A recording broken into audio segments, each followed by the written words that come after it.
This whole notion that the black family has always been disintegrating, that is nonsense. That his studies go up to 1925. The great bulk of black families were intact, two-parent families up through 1925, and going all the way back through the era of slavery. So it is now only within our own time that we suddenly see this inevitable tragedy, which the welfare system says it's going to rush in to solve. It's been 40 years since the show aired, and Thomas Sowell's writings continue to illuminate. Whether the topic is race, crime, immigration, or so many other subjects, his scholarship remains as relevant as ever. Racists may prefer one race to another, but they prefer themselves to everybody else. Thomas Sowell is a trained economist. He's a sociologist who has written books about virtually every culture that's ever existed. He is a photographer. He is America's greatest contemporary living philosopher. I'm Jason Riley. I'm a journalist and author. For more than 2 decades, I have closely studied the life and work of Thomas Sowell. His story is both fascinating and illuminating. Tom makes a very, very good point that general principles affect everybody, whether they're black, brown, or purple. Tom is fearless not just in advancing unpopular opinions, but in venturing into areas of scholarship that had been untrodden. Tom Sowell is known for his views on economics, history, race, and politics. But I've also discovered some lesser-known aspects of his life. His research and his writings about late-talking children, and the fact that he is a highly regarded world-traveling photographer. Over the next hour, we'll examine the life and career of Dr. Thomas Sowell, how he rose from humble beginnings to attend and teach at some of the nation's leading institutions, and became one of our foremost social commentators. You were a Marxist at one time in your life. What was your wake-up to what was wrong with that line of thinking? Facts. You're about to meet one of the greatest minds of the past half-century.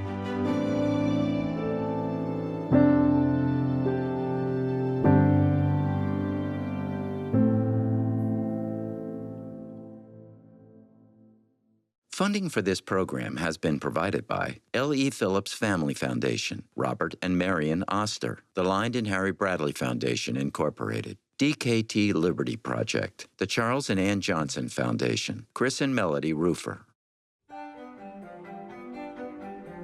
Well, because I was a Marxist at the time, and they were appalled. And I said, you know, they have very high intellectual standards, and I'm not going to find ideological soulmates.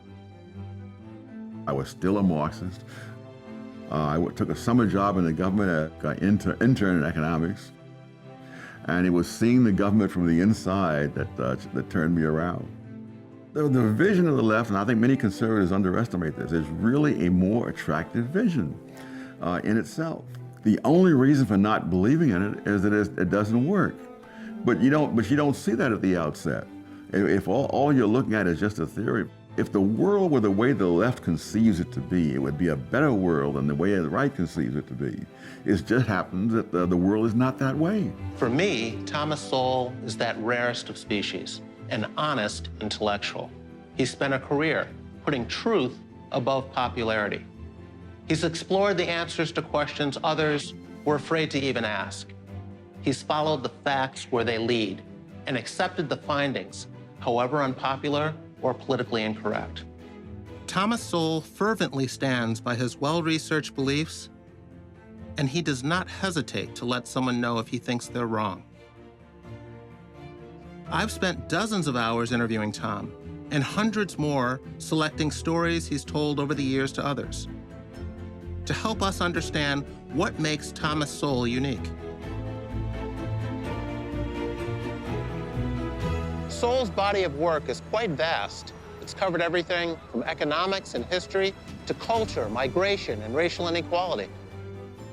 The main thing that he's done, in my opinion, is to cause people to rethink their assumptions about all sorts of things, not just economics, but about race, about politics, about how we get along.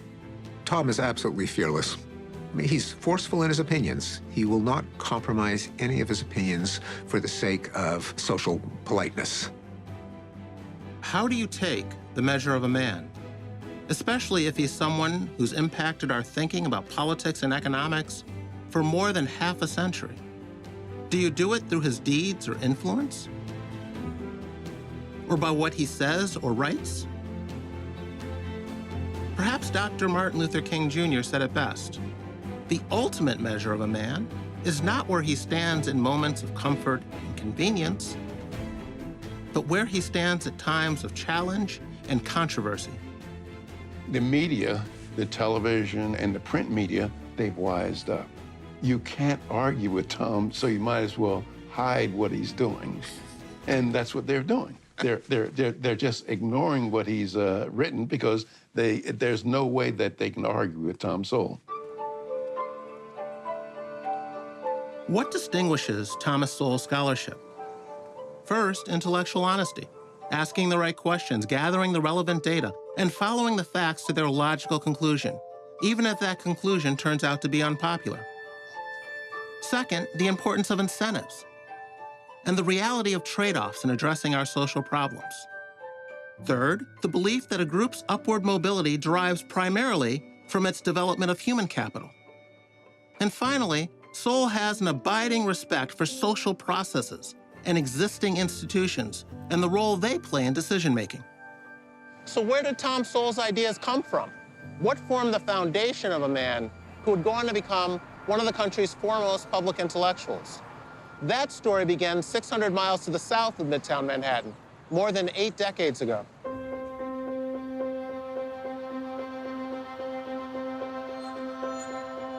Thomas Sowell was born in Gastonia, North Carolina on June 30th, 1930.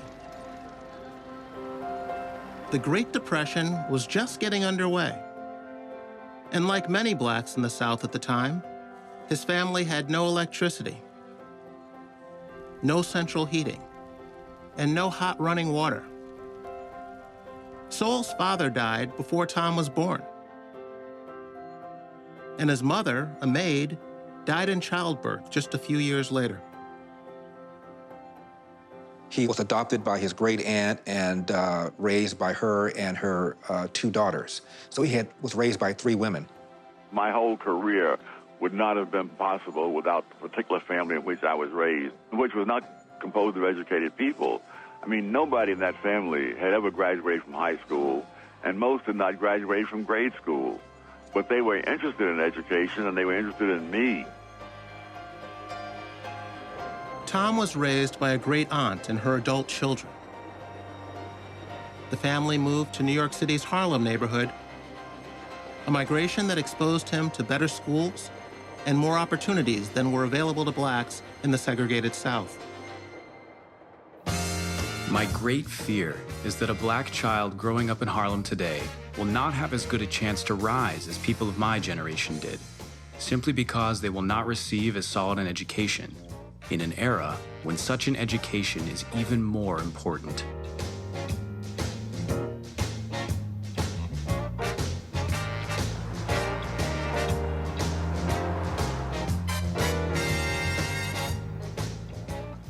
When Thomas Sowell was 8 years old, his family moved from North Carolina to New York City and settled here at 720 St. Nicholas Avenue in the neighborhood of Harlem. The building looks pretty much the same as it did more than 80 years ago when the Sowells moved in.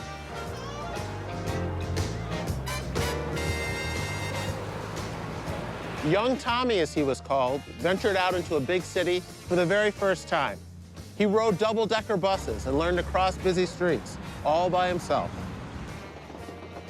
We were much poorer than the people in Harlem or most anywhere else today. It was my last year or 2 at home that we finally had a telephone. We had a radio. We never had a television. But in another sense, in the sense of the things you need to get ahead, I was enormously more fortunate than most black kids today. While coming of age in Harlem, Sowell discovered the magic of education, thanks to a family friend named Eddie Mapp.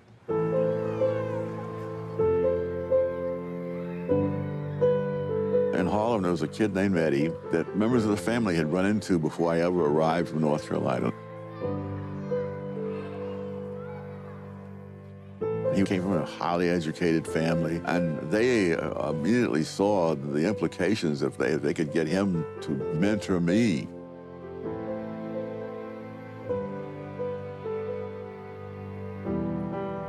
Eddie brought Tom here to the Harlem Public Library, taught him how to find books that interested him, taught him how to check them out. And I saw all these books, and I had no idea why we were there when I don't have any money to buy one book. And so what am I going to do with all these, hundreds of books up on the shelf? Crossing the threshold to this new world was the first step on a path young Tommy might not otherwise have taken. And he very patiently walked me through the whole thing. And again, I was very reluctant to take out a library card because I didn't know what all this is about. But he talked me into it. Then I borrowed a couple of books. And really, had I not encountered him, the entire rest of the story could not have been the way it was. I mean, at some point, I would have learned what a public library was. But by that point, it would be too late.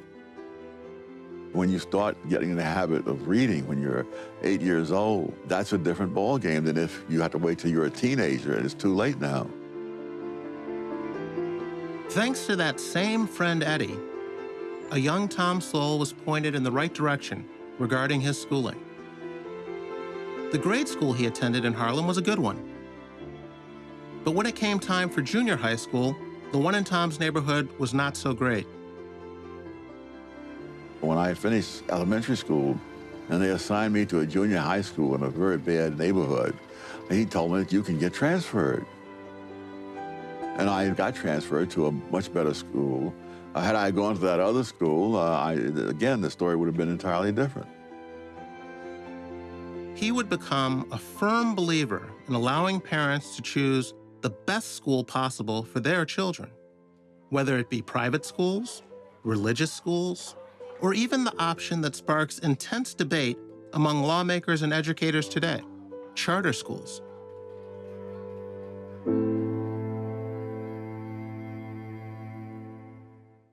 There are few things more dishonorable than misleading the young. The abysmal quality of education available in the ghettos today is one that I really don't think the worst possible private school could match. 40 years ago, I received a far better education in Harlem than the people who are living in Harlem today have available to them. It's 8 a.m. at the Success Academy School in Harlem, New York. This is a charter school, an example of educational choice for people trying to better themselves despite the circumstances they were born into. For Tom, this is education done right. Professor Sowell has been a leader in supporting all forms of school choice, and I very fundamentally agree that we need more choices, not fewer. I think we particularly need that for our most vulnerable populations. Back in 1978, when there was a push for a voucher scheme, the New Republic objected. In their words, the least educated, the least ambitious, and the least aware would be left in the public schools. Professor Sowell grew up in Harlem. I grew up in Harlem. And the schools there have been a disaster for half a century. And so you have generations of kids who have not gotten the education that they deserve and are entitled to. Charter schools are public, tuition-free schools that are open to all students and able to operate independently from the traditional school district. They are given the autonomy to design a curriculum tailored to the needs of their students. But they must also meet academic standards set by state and local officials. Unlike traditional public schools, however, charter schools that don't meet these standards can actually be shut down. With respect to education, Tom would say, it doesn't make any difference how much money you put in education, but if there are not some basic factors that you must take into account, that is, in order for a kid to get a good education, somebody must make him go to bed on time. Somebody must make him do his homework. Somebody must make him mind the teacher. Somebody has to get him up in the morning. And if those things are not done, I don't care how much money you put into education, you're not going to get very good results. And that is precisely what we see. For decades, Sowell has been a strong supporter of charters and other education options for families trapped in underperforming schools. There are, as you said, many blacks today who are still being given totally inadequate education, cannot be expected to get very far for that reason. What would be your remedy for that? I would allow their parents to have a choice of where to send them to school, whether that choice is called a voucher scheme, open enrollment, tuition tax credit, any kind of scheme of that sort that would put that power in the hands of their parents, mainly because that would mean that the schools would have to be responsive to them. As it is now, the school is a monopoly. They need not be responsive. It is hard for me to understand what harm is going to be done by allowing parents to have a choice as compared to having self-interested bureaucrats have a monopoly. The things that they thought were going to help did not help, and in many cases, made things much worse. Thomas Sowell is a very private person. Despite having so much of his work put before the public, he's reluctant to give interviews and has been known to make journalists wait years before sitting down to talk about his life and work. But a colleague of mine took the time to get Tom to appear on his show. I'm Dave Rubin. I'm the host of The Rubin Report. It sits right back behind me here in my home. I do a long-form interview show.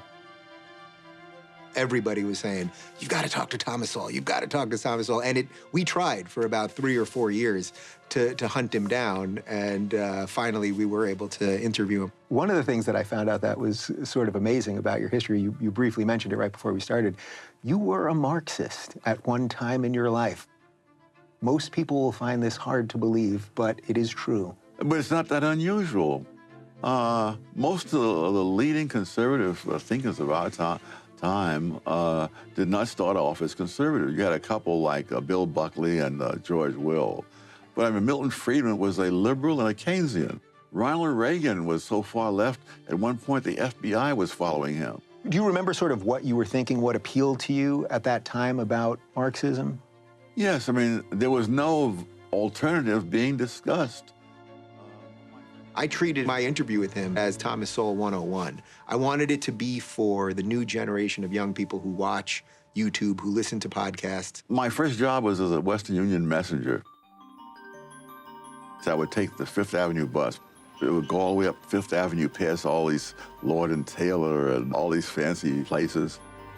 And then I would cross 57th Street, down Riverside Drive. And then as I came across this long viaduct that turned into 135th Street, suddenly there were the tenements. And I wondered, why is this?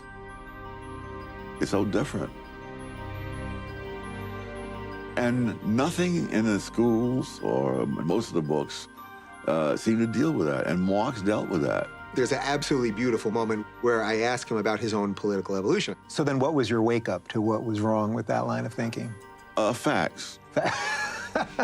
I love that moment. I mean, I knew the second he did it, I was like, we got our clip. That's as good as it gets. And it gets to, what does this man care about most? Does he care about how he feels about things, how he wants the world to be, or how is the world as it is? Because that's what he's saying. I care about facts.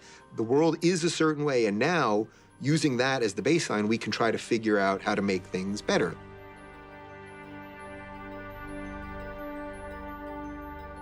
Drafted in 1951, Tom joined the Marines, where he taught pistol shooting and took photographs.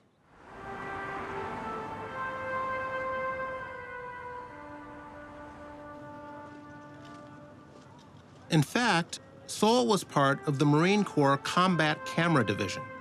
Combat Camera is responsible for the historical documentation. It may not necessarily make it out to the local paper, but somewhere down the line, someone might be able to pull up an image and say, okay, this happened during this time frame. The imagery is used as good reference to anything we may need in the future or something that's happening right now.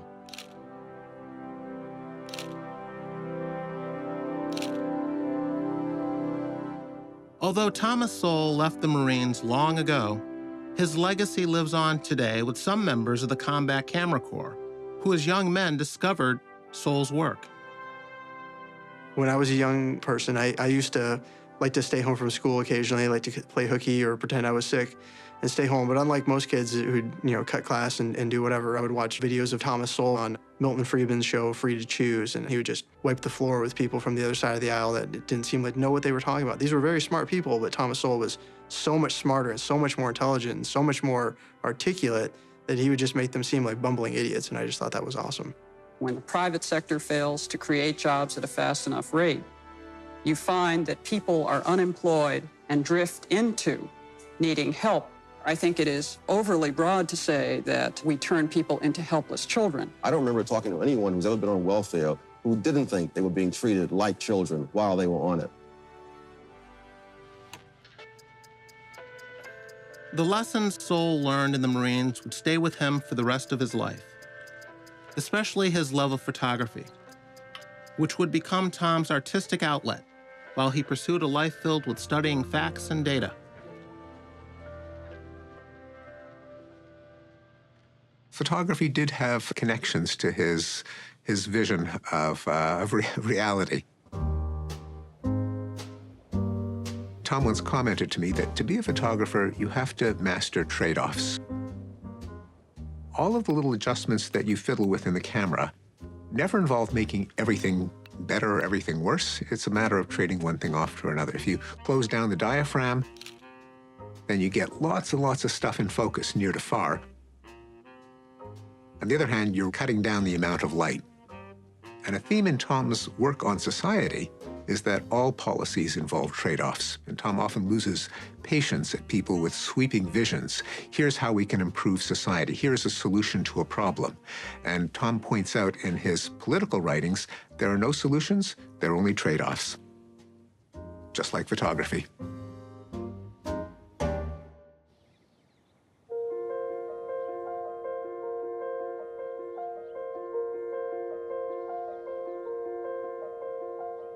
The University of Chicago is hallowed ground for Thomas Sowell. Here is where some of the most influential economic philosophies of modern times were formed. It's called the Chicago School of Economics. And it's where Tom would be mentored by intellectual giants like George Stigler and Milton Friedman, both of whom would go on to win the Nobel Prize in economics. I was a graduate student here from 1960 to 64. The thing I learned as a graduate student was economics is straightforward and simple when you grasp its underlying logic. And secondly, that logic can be applied seriously to understand many different things about the world. In Chicago, if it was true because you could prove it was true. It was true because you had the evidence, you had the logic, and so forth. They explored the specific ways in which the market does and doesn't work. The idea, that people are rational on the whole, and that if you allow those people to operate in the marketplace, you'll generally get better results.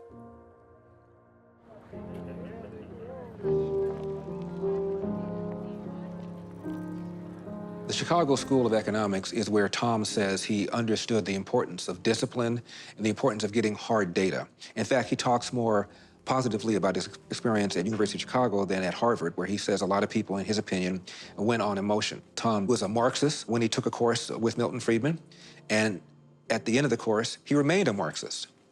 But what he appreciated was that at University of Chicago, economics was a full contact sport where you had to defend your position rigorously, otherwise you got wasted.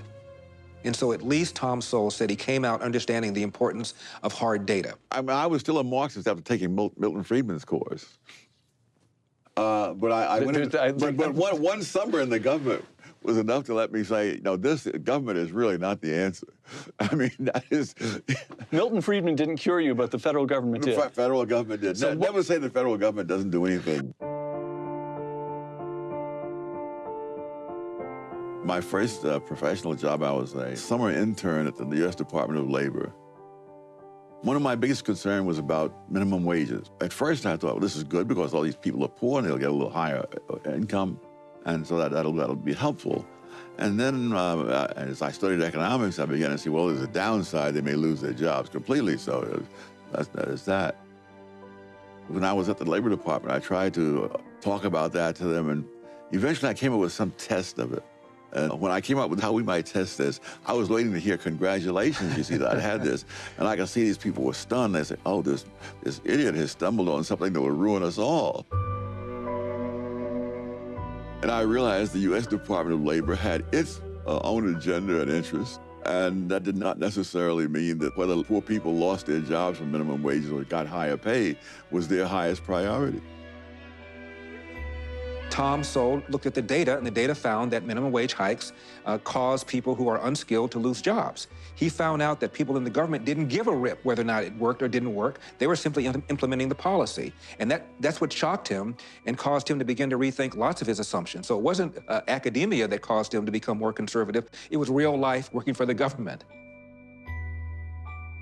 I was now beginning to understand things I hadn't understood before. Tom, they said, got his PhD here in 1968. He actually taught in the years leading up to that at Cornell, which feeds back also to this just tumultuous times in the 1960s in the country. Huge demonstrations at Cornell, actually shut down the university for some time. In 1965, Thomas Sowell took a teaching position at Cornell. Like many other colleges, it became a focal point for anti-war and anti-discrimination protests and demonstrations. When armed black students took over a building on campus, Sowell had little sympathy for school administrators. Blacks had been recruited to Cornell under lower standards to diversify the student body. And Sowell observed that many of these same students were now causing trouble and feeding racial divisions. For Sowell, it was an example of the unintended consequences of affirmative action.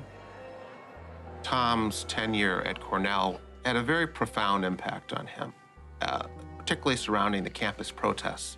I think it left a very, very bitter taste in his mouth. Yes, I think it did.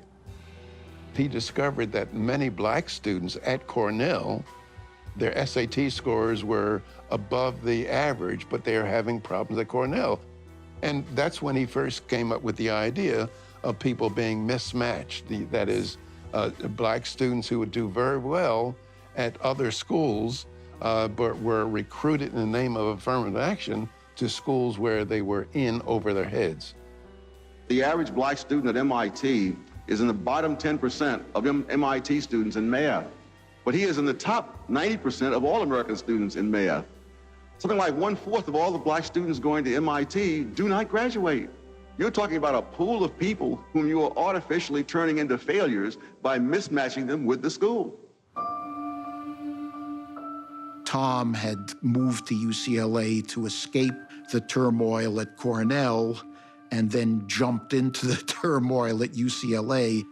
I was sitting in my office at UCLA one day when the Black Student Association delegation marched into his office. I heard all of this. And one of them said, well, how you doing, brother? Tom, just a minute. I am not your brother. I am Mr. Sowell, and you will address me that way. Boy, was that a shock to those folks. Here was their natural ally laying down the law. You're going to treat me the way I'm going to treat you, as another human being face to face. And if you don't like that, you can leave. I first met Tom in 1969 when I was a student at UCLA. I just walked in his office one day and I said that I understand that you and I have similar ideas on matters of economics. And we started talking from there. You and Sowell used to joke about how few black conservatives there were in the country back in the 70s and 80s. Has much changed since then, and what was it like back then? There were relatively few blacks that we knew of that were kind of free market, limited government. It was Bill Buckley who made the suggestion that the EPA does not allow Tom Sowell and I to fly on one plane together because we're endangered species.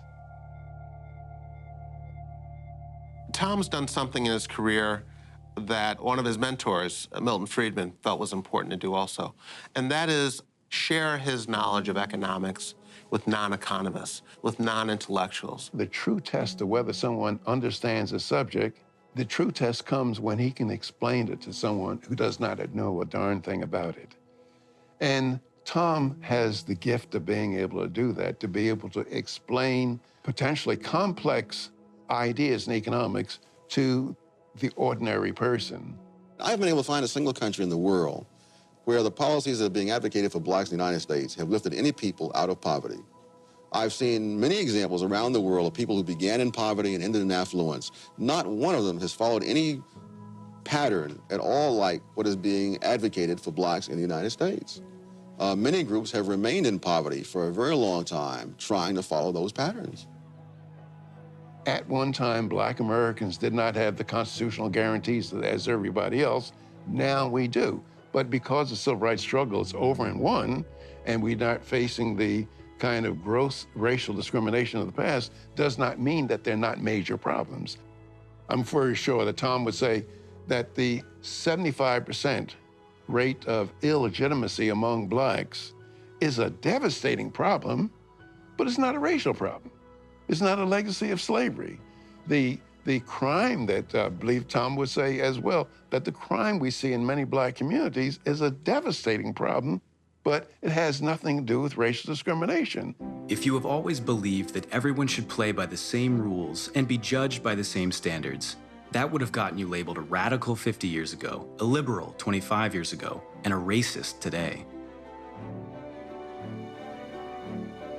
Thomas Sowell may be an intellectual, but it would be a mistake to believe that only academics and economists believe in what Tom has to say. I've never heard, never damaged. I am most certainly handed single. In a small recording studio just outside of downtown Dallas, a young rapper hones his craft. It feels good to be back in this booth. And shout out to you. You back in me, then you back in the truth. You actually knew. And I ain't have to tell you, so sit back, let it soothe the immaculate dude. Eric July is a man on a mission. Handed singly top tier, meaning you not. Eric is out to make great music and to educate people like himself about his hero. And I'm something like a great how. Anywhere Thomas Sowell is, he's the smartest person in the room.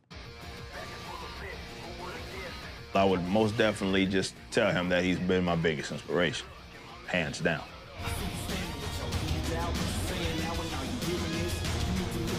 Eric fronts the rap metal band Backwards and uses his music to get a message across with politically charged lyrics, many of them inspired by Thomas Sowell.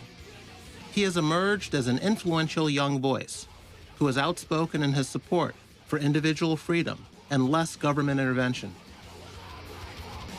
You see somebody like Sowell, who has been doing what he has been doing, getting out there and speaking what he has been speaking, overcoming the odds that he had to certainly overcome in his growth. And you also feel like you can conquer the world.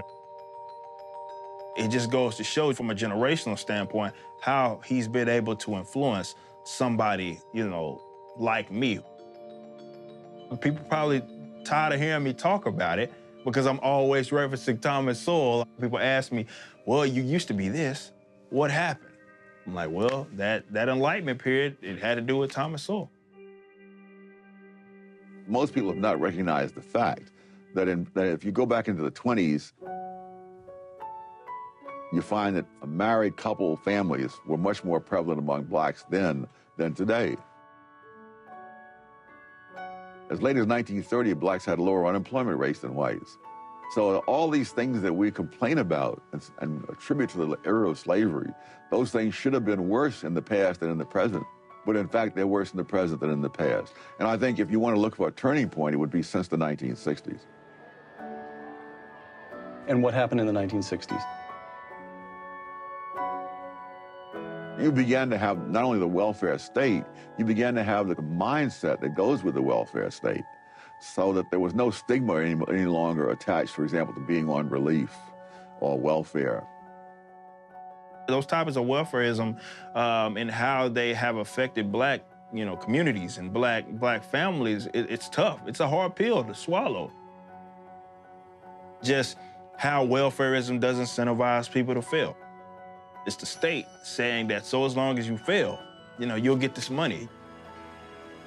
You'll get this money, we'll take care of you, housing, whatever you need. But the minute you get above this line, the minute you see this amount of success, we're gonna strip it all away from you.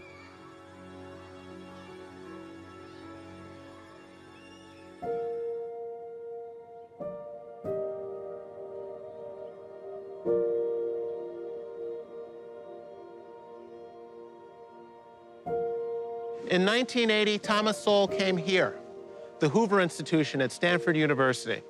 Upon accepting the offer, his teaching days were over.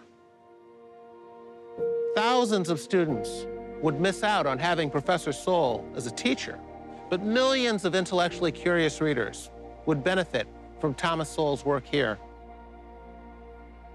I don't think Tom Sowell ever really liked being a teacher. I don't think he ever liked standing in front of people and being a professor. When Hoover offered him the opportunity to basically pay him to be Tom Sowell, he took it. And he can write what he wants to write, when he wants to write, as much or as little, but he's always been very, very productive. And I think the independence and the freedom is what he liked. So you're good friends with Thomas Sowell, have been for a while. How would you describe Tom to someone who's never met him before? I'd say Tom is an empiricist, and by that I mean Tom looks at evidence, and then he makes a diagnosis, and then he offers a therapy for the perceived problem, and then he offers a prognosis. And he's not interested as much, or if at all, on how people interpret that or what are the ramifications in contemporary political terms of his argument. You point out that depending on where you come from in a foreign country also makes a considerable difference because you carry your ethos on your back, don't you? Yes, that if you look at the Chinese who came to the United States, let's say before World War II, a very large percentage of those came from one district in one province in southern China. The people who've come in since World War II have largely not come from that same area. They've come in with a different set of experiences and backgrounds and values. Many of them are the poverty-stricken Chinese that you see in the Chinatowns of New York and San Francisco, working the very long hours, getting the very low pay, living in the slums, packed into the rooms, several people to a room and so on.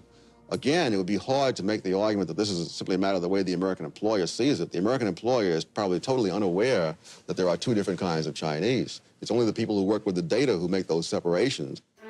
It takes considerable knowledge just to realize the extent of your own ignorance.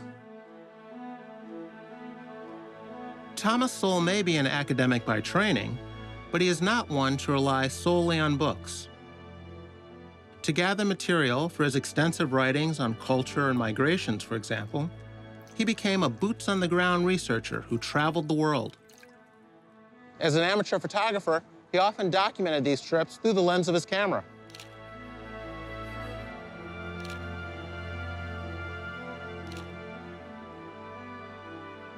His purpose was to try and understand the role of cultural differences, both within nations and between them. And not only today, but throughout history.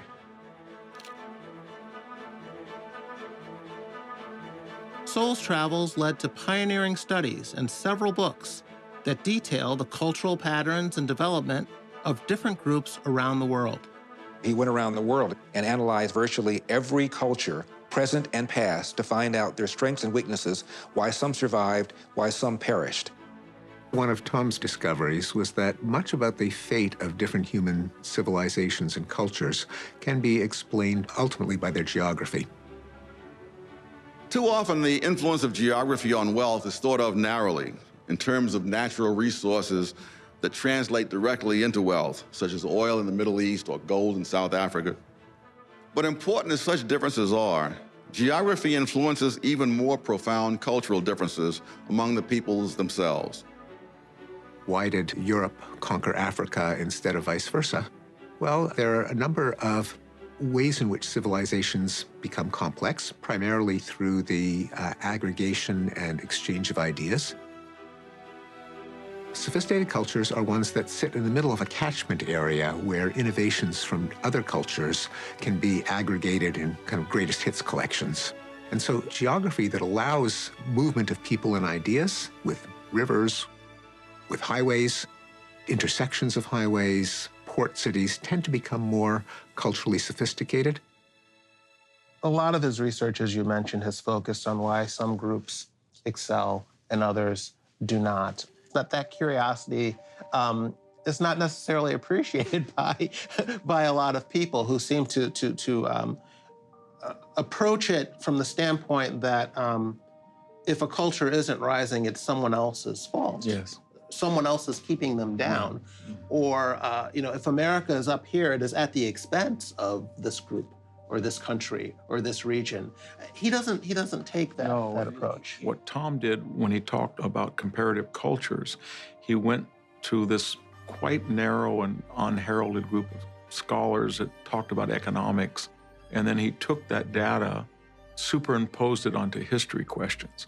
So when people who were critical of Tom would say, well, he hasn't read this particular historical work, or he wasn't quite appreciative of this great novel or this great history, or this, they didn't understand that what he lost as being an economic historian, he gained in really trying to explain how cultures were successful or how much dominance they had in trade by actually looking at economics. And most historians, they think that economics is a dismal science, and they're not trained to do that.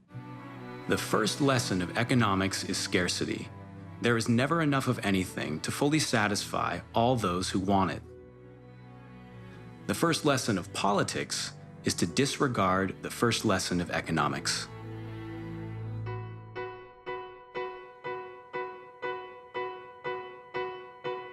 I wanted to explore how Sowell's concepts on free markets have influenced business leaders today.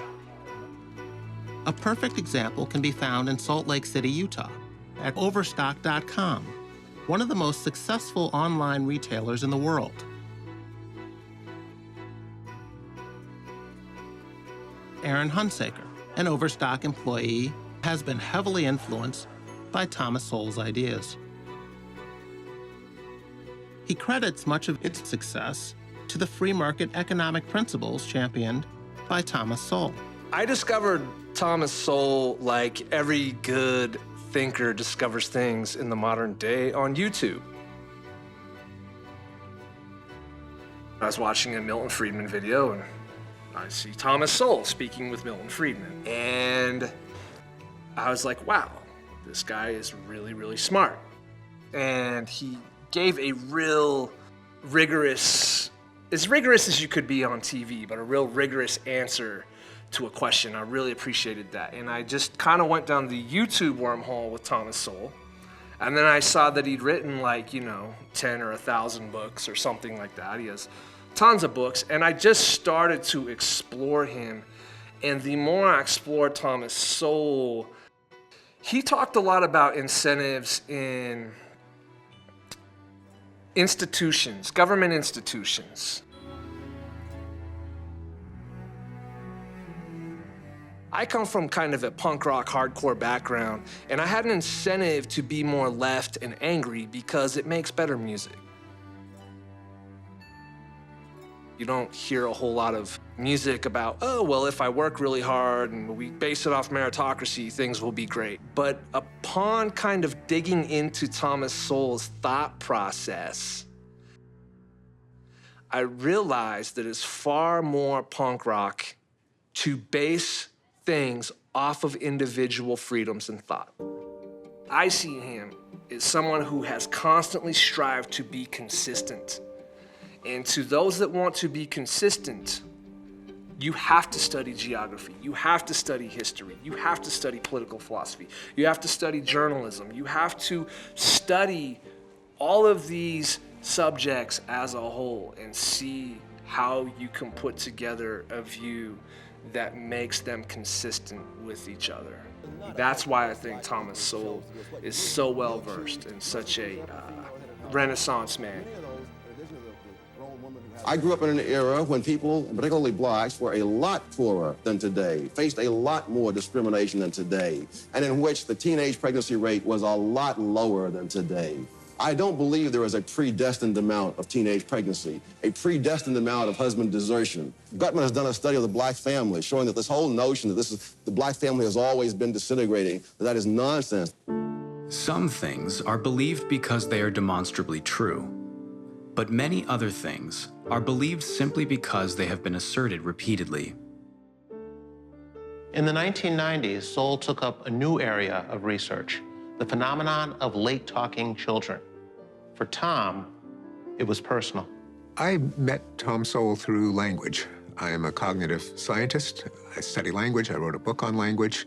And I got a letter out of the blue from Professor Sowell. His son was a late talker, but contrary to some of the diagnoses that he got from so-called experts, he didn't believe that his son was retarded or autistic, just that his language was late in developing. He just did not talk. This meshed with my own understanding of the relationship between language and thought, namely, they're not the same thing.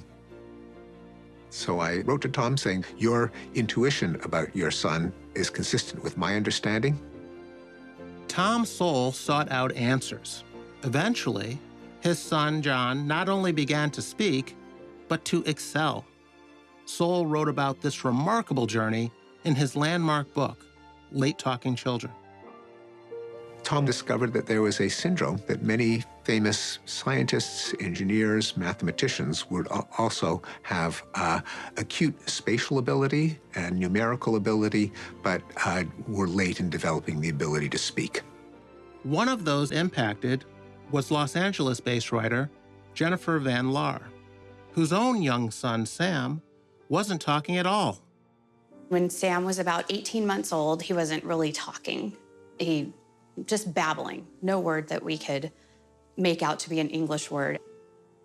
So I started looking online and saw Late Talking Children and then Dr. Thomas Sowell and said, oh, I definitely want to read what he has to say because I respect him as an intellectual.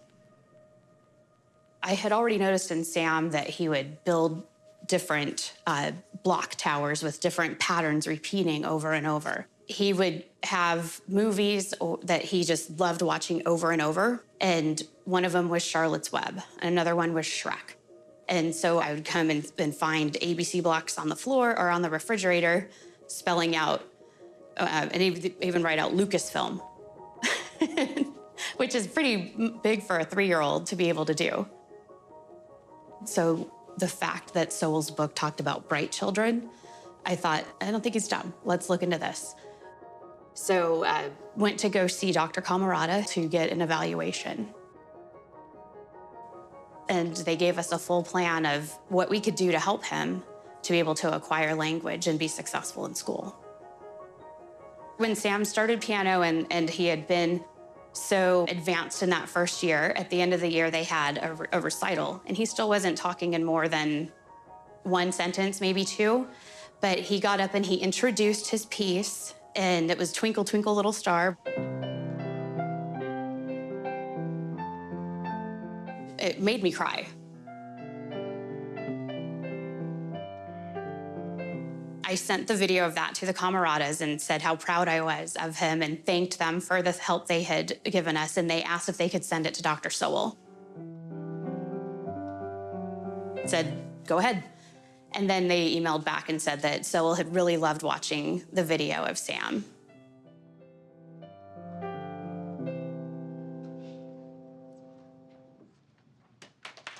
Just the fact that he would care about this 5-year-old said a lot to me about who he sees himself as.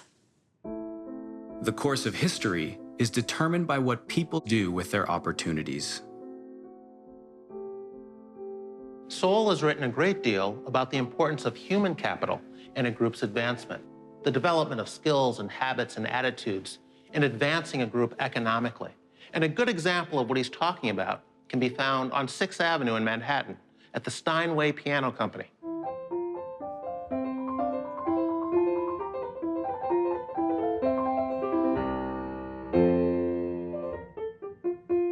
President and CEO Ron Losby explains how the history of Steinway aligns with Thomas Sowell's theories.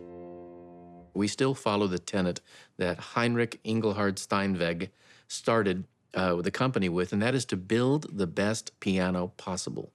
They were living in Ziesen in the Harz Mountain area of northern Germany. At that time, there was a lot of political upheaval in Germany, and they had the guild system. I think you would call it the apprentice system today, and it had really strict rules. And Heinrich was just so full of ideas on how to build the best piano that he possibly could that he was impatient, and he didn't want to wait until he had graduated from this system. On his own, Heinrich created a few pianos. And while they were favorably received, the economic restrictions in Germany at the time made him realize that if he was to succeed, he would have to take his skills elsewhere. It gave him the impetus to come to the New World, New York City, where there was less restriction, there was less, regulation. Heinrich changed the family's last name to the more American-sounding Steinway. They created an instrument that, within 10 years, they became the most successful, most profitable, the best piano company built in America. Very often people talk as if some group has taken control of some industry, and they wonder how did that happen? And in most cases, they created the industry. The industry didn't exist before they got there. That's how they took control of it.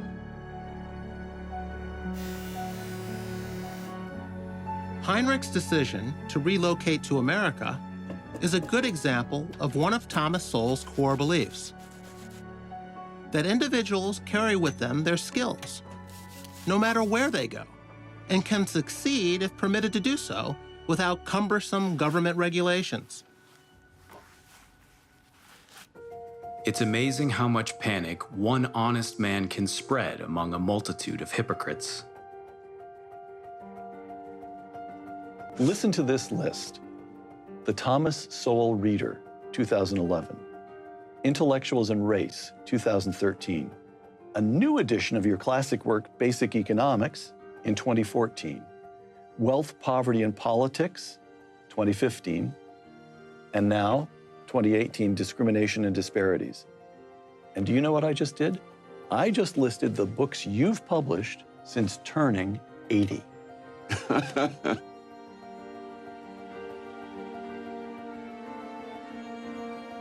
Thomas Sowell's essays and weekly columns have appeared in more than 300 newspapers and periodicals, including the New York Times, the Wall Street Journal, Forbes, and Fortune magazines. While many found Sowell's empirically based arguments insightful, oftentimes they created a backlash, especially among those in academia.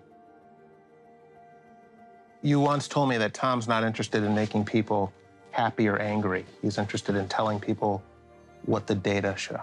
What the data shows, and he is he can be a contrarian in the sense that often areas that are unpopular or they're plagued with false knowledge or misconceptions, he gravitates toward those because that intrigues him to see if that's actually the popular opinion is actually true. And often it's not, he finds it's not. And then the results tend to bother people that he's so dispassionate about it. And then as an African-American intellectual, he's supposed to fit a preconceived intellectual, academic, ideological position. And it's not that he doesn't, he's just not interested in it. He doesn't make friends or enemies based on tribal considerations or popular consensus. On December 27th, 2016, Thomas Sowell published his weekly newspaper column. I'd read his column for decades and always looked forward to it. But this one was different. Thomas Sowell was saying goodbye. Within minutes, the internet lit up with thousands of comments about Tom retiring from writing his column. Most of the postings were along the lines of, "Say it isn't so." I did that after spending some time in Yosemite with a couple of photo buddies.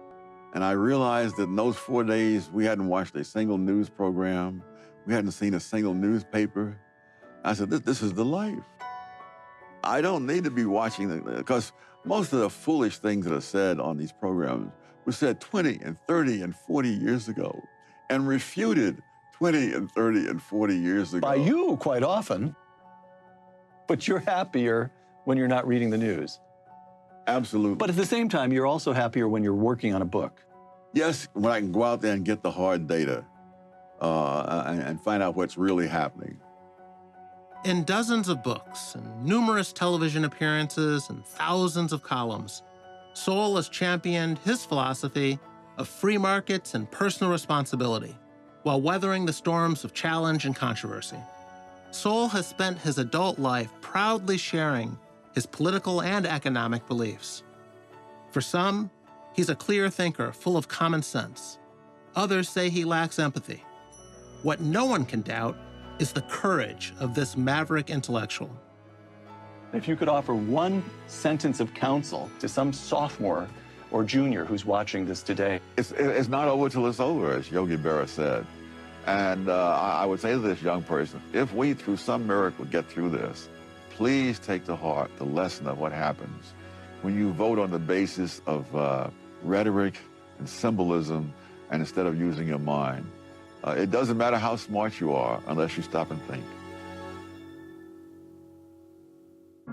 In your early days at Harvard, you were either going to make it or not going to make it, and you shut yourself up and made yourself make it. Many people are trying to insulate young people from adversity, insulate them from the things that give them strength.